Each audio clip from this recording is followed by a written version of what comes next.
1964, a woman named Kitty Genovese was raped and stabbed to death in the middle of an open apartment complex in Queens, New York. It is said by New York Times that about 37 bystanders who witnessed the murder did not call for the police, nor did they help her in any way. Another similar incident happened when a 2-year-old named Wang Yu was wandering around an open market when she was run over by a truck. The truck did stop, but only for a moment, running her over with the front and back tires. 19 people walked past her body, some stopping to stare, but none to help. It was only an hour later that a bystander helped Wang Yu, but unfortunately it was too late. She died in the hospital shortly after. Why is it that no one helped Kitty or Wang when they were in clear need of aid? Well, a plausible explanation could be because of the bystander effect, or bystander apathy.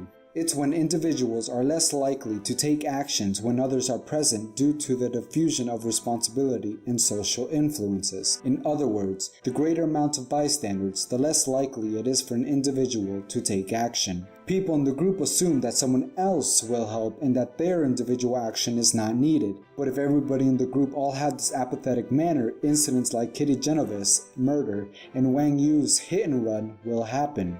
How could this behavior be explained?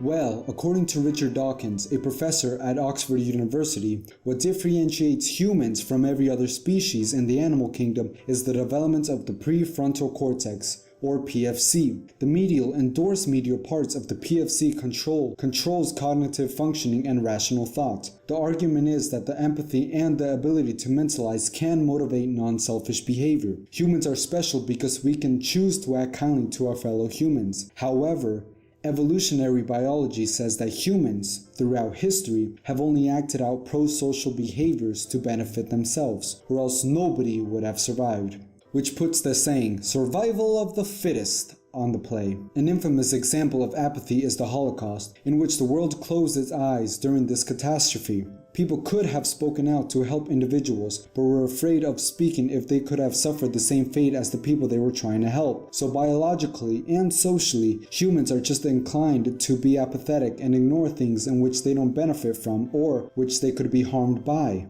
Since we're the only species to have PFC, I didn't want to get involved, is often said whenever an undesirable event should occur. Bystanders will report not wanting to be involved because they fear of negative consequences for themselves, and also because they assume someone else could offer help, not just me. But if people were more aware, events like Wang Yu and Kitty where people didn't respond could have been avoided. So just remember, even if you're just helping a sick family member or friend, maybe even helping someone carry something heavy, don't nudge them off because you think someone else could help them. Lend a hand. It could mean the world to somebody.